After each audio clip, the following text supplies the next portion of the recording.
it is time for another anecdote. So this time I wanted to cover the communal narcissist. She is the one who loves to do work, be it for church or charity work or whatever, but never when there are no photos around. It's all about posting and putting it out there, because what these communal narcissists want is really admiration. So whatever they do, they're going to post it because they want that credit. So years ago, my husband and we were traveling and we agreed to meet with this one couple, and it was she and her husband. And she comes into the restaurant by herself, and I said to her, "Where is such and such?" Her husband. And she says, "Oh, he's in the car. He's coming in soon. He's just, he's still in the car." And we didn't think much about it, my husband and I. It was nighttime, and so we talked, and she seemed in good spirits.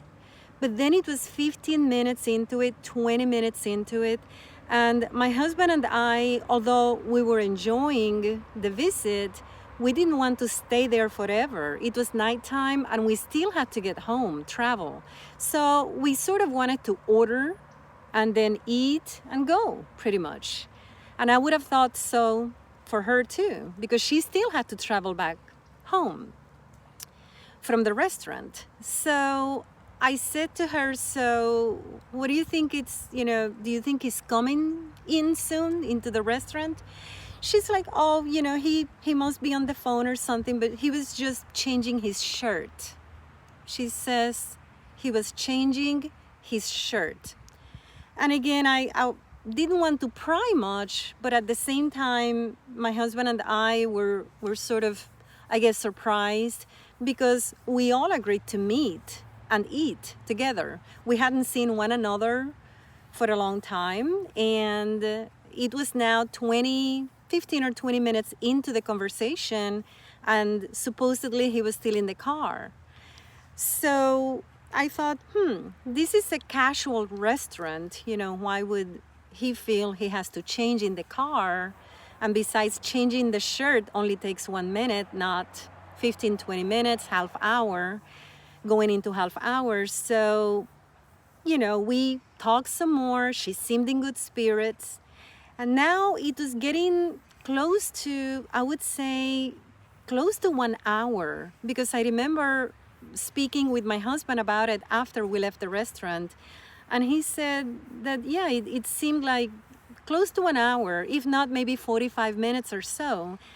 And I believe we even ordered without him. She knew what her husband would have wanted to eat, so she ordered for him.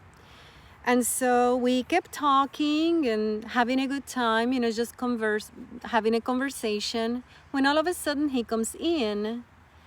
And all of a sudden the conversation is so lively.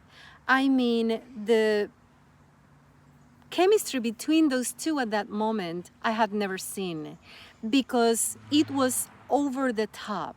It was jokes, and it was laughing, and it was more laughter, and it was good times, and it was just the entire, everything just became this euphoria almost. The only way I can describe it is like over the top. I had known these people for a long time, and I had never seen such display of happiness or euphoria almost. It was way over the top. I mean, it was just good times and laughter and eating, and everything was funny, and my husband and I are, we're just part of the conversation and having a good time. Or so I thought. And so we left the restaurant. We said our goodbyes. And then when I get home, I get a phone call from someone common to all of us, someone who knew these two people. And she asks me, how did she seem to you? And I said to her, wow, I've never seen her so happy in my entire life. She really was laughing and joking and seemed to be having an amazing time. And so was he. I mean, they were both in amazing mood. I actually sort of shared with her the visible, the visible euphoria that there seemed to be at the table, with those two. And she was listening, and she was all of a sudden quite surprised, almost in a shock. She says to me, really? I said, yeah, really, why? Why do you ask? She says, because they have been going for a long time through some serious marriage problems, and all of a sudden, it just made sense to me. All of a sudden, it made sense to me. What happens with the narcissist, and again, we're talking about the communal narcissist, as this woman I was meeting at the restaurant was. It could be the delusional narcissist, the grandiose, the covert narcissist, whatever type of narcissist. Everything is about appearances, okay? It is so important to maintain that look of normalcy or happiness or success that they are willing to perform. And that's why it is said that narcissists are very performative, because it's all about performing for a camera, for a video, for people, for the public. Typically, when you see something regarding a narcissist, or you hear from them, you're listening to them speak, or you go to their home, or you go out with them, or you get together with them, typically you can almost bet money on it that it is 180%, 180 degree, I should say, completely different from what you are observing and hearing. That is almost, you can almost place a bet on it, that whatever you're seeing when it comes to the narcissist is 180 degrees contrary to what you're witnessing. And so, but that's not everything. Here's the kicker, here's the funny part. The narcissist with whom I was sharing my evening, that dinner with her husband and my husband, that woman knows that at some point I was going to have a conversation with that other woman who is in our system, in our circle, in our unit, right?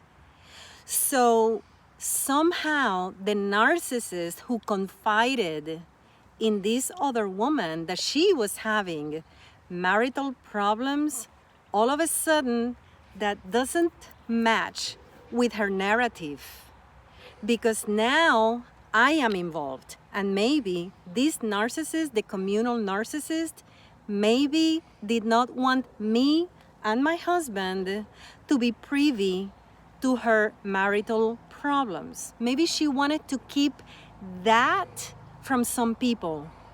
Maybe she didn't want everybody to know about her marital problems. And now she knows that at some point, this other person who's common to all of us will ask me how things went, how did the dinner go, did you have a good time, or whatever. So maybe she's thinking at this point, how do I fix this? How do I make it seem as if everything is normal so that it gets back to that other person to whom I confided about my bad marriage? How do I do this now? Oh, I know, over the top.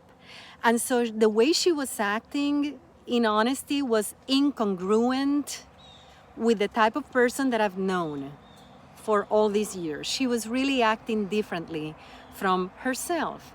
And she was making sure that what I perceived and what my husband perceived was happiness, joy, good marriage, success, so that it got back to the other person. But this is how the narcissist mind works. after they utter the truth, and the truth was that she was having marital problems and she confided in somebody, after they do that, they've got to take it back because it's something that does not fit their narrative or their current status. Maybe after she spoke with that other person about her bad marriage, maybe her marriage improved just a little, and maybe she decided to not get divorced after all. Or maybe there was something about my husband and me that this narcissist did not want us to know about her marital problems. Maybe she saw us happy, or maybe we are not as close to her as that other person is. For whatever reason, she definitely did not want me and my husband to perceive that she was having marital problems. This is what I call the artichoke that a narcissist is. Narcissists find a way to place one layer upon layer upon layer upon layer upon another layer, just like an artichoke. You have to get down to the layers. You have to remove all those layers to get to the pulp. And that is the same thing with narcissists. They have this very unusual way to place one layer of deception upon another layer, upon another layer, upon another layer. Because if you think about it, that is actually gaslighting the very first person to whom she confided about her bad marriage. Because now, when this other person is asking me, how did she seem to you? I have to tell her the truth. She seemed amazingly happy, euphoric. So now this one is scratching her head like, she has just been gaslit by this other person by proxy, through me.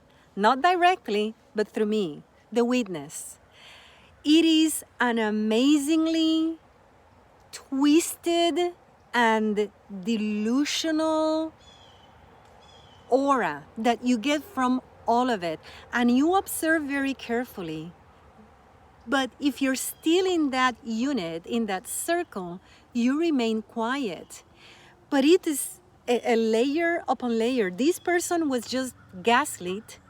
I was brought into the triangle, into this circle somehow, even though I have nothing to do with it. But I was also thrown to perceive a delusion or a lie, because obviously their euphoria now makes sense. But back then I thought, wow, this is one happy couple. But it was the total opposite. Sure enough, after we met at the restaurant, this one couple did get divorced not long after we met.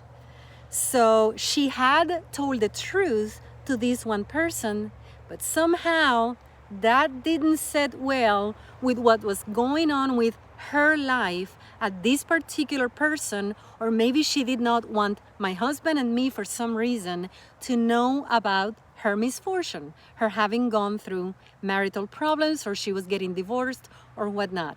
But these are the lies that narcissists create. Nothing that you see with a narcissist is real. Nothing your eyes perceive, nothing your ears perceive can be real, because they live in a made-up fantasy world. Remember, if you were ever treated shabby by a narcissist, poor treatment, that says absolutely nothing about you and all about them. This is a shame-based disorder. It has nothing to do with you. Have a great Sunday, and I hope to see you soon in this channel. Thank you for listening.